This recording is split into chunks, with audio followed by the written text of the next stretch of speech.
I don't know if you've noticed lately, but it's been raining Motorola devices, and of course I'm liking it because honestly, their recent launches have been pretty interesting. And so the spree continues with the launch of one more amazing product, and this time it's not even a phone, it's a tablet.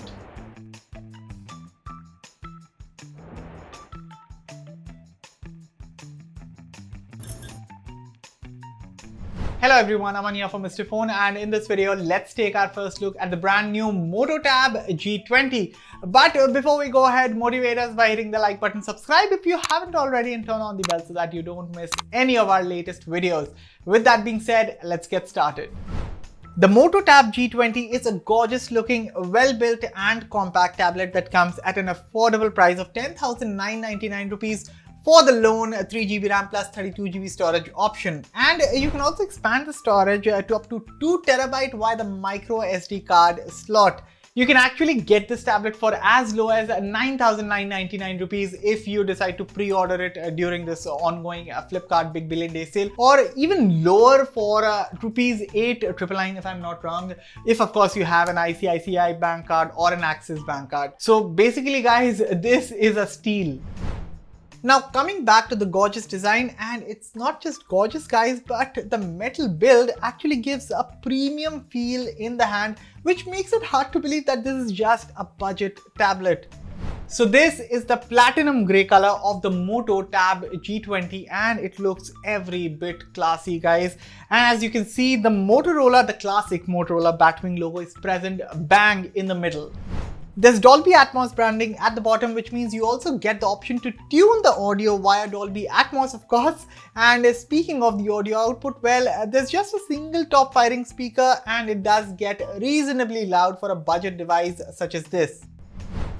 Coming to the front, you'd notice that the bezels are slim. So this right here is an 8-inch IPS LCD panel with HD+ resolution and TDDI technology.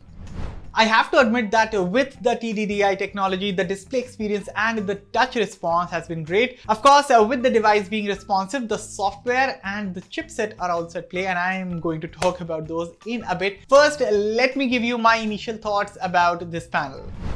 It's good to see that Motorola went with an IPS panel instead of a TFT panel on the Tab G20, which would have been cost effective, but I appreciate the move considering two recent sub 20,000 rupees tablets that I used, the Galaxy Tab A7 Lite and the Realme Pad, both feature TFT screens. So this being an IPS panel is a great move, as I mentioned, and as a result, whenever you watch content or play casual games, or even while you're reading or doing stuff like that, the experience is pretty good. Admittedly, it's not the brightest display around that you can carry around in the sun, but indoors it gets the job done and it's pretty damn good. Now coming to the chipset of choice here, the Helio P22T, which is an octa-core processor from MediaTek. So this is, by the way, the same chipset that's also used in the Galaxy Tab A7 Lite, and while its performance is good for its price, the Moto Tab G20's performance is even better. Of course, the chipset alone can't run the show, so the software also plays a key role here. You're getting near stock Android 11 as the Motorola says. Honestly, it is simply stock Android if you ignore the preloaded Dolby Atmos app that came on this tablet, and the folks at Motorola are just being humble for this. But anyway, speaking of the software, you get a clean and bloatware-free experience upon setting this up. You'll only find the Google apps, which you can uninstall some of them if you don't need them. Again, great. I also noticed that the Google Discover is gone from the home screen and it is replaced with Google Entertainment Space, which basically has all your favorite things in one place.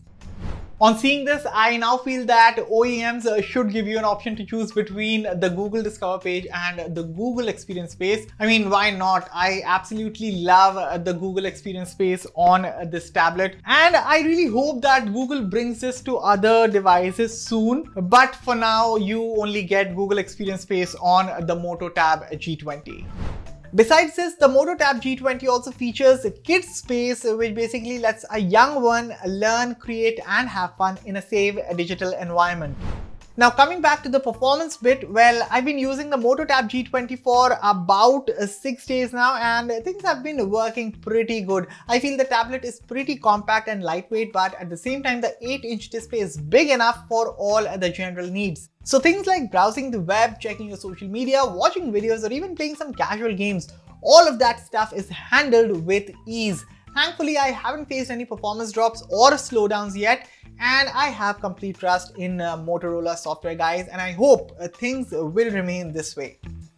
By the way, the battery life has also been solid. So the 5100 mAh battery capacity might sound a little less, but you can easily expect this tablet to last about 2 to 3 days on a single charge. Now, I've been mostly using this tablet at night, so when I watch things on Netflix, and this one time when I fully charged this tablet, this one lasted me 3 nights. So yeah, I guess you can count on the battery life. Although the only gripe that I have with this tablet will be the 10-watt charger, which does take a lot of time to fully charge the Tab G20, but then again, if you charge your devices overnight like me, you should be just fine. So guys, right now I'm recording from the front-facing 2-megapixel camera of the Moto Tab G20, and this is the kind of quality you can expect from the front-facing shooter. So say if you do your Zoom meetings on this tablet, or say if you're a student and you do your online classes on this tablet, then this is the kind of quality, this is the kind of output you can expect from this Moto Tab G20's front camera. As for the audio, Motorola has given a singular mic that's present on the side, on the right side. The mic is situated between the power button and the volume rockers, and this is the kind of audio quality that you get. So let me know in the comments, how does my audio sound and how does the overall quality look like in the comments. Finally, the rear 5-megapixel camera is also good enough to scan your documents and PDFs. And that was your first look at the brand new Moto Tab G20. So guys, share your thoughts about this device in the comments below. As always, for all the latest in tech, stay tuned to Mr. Phone. I'll catch you all in the very next one. Thank you for watching.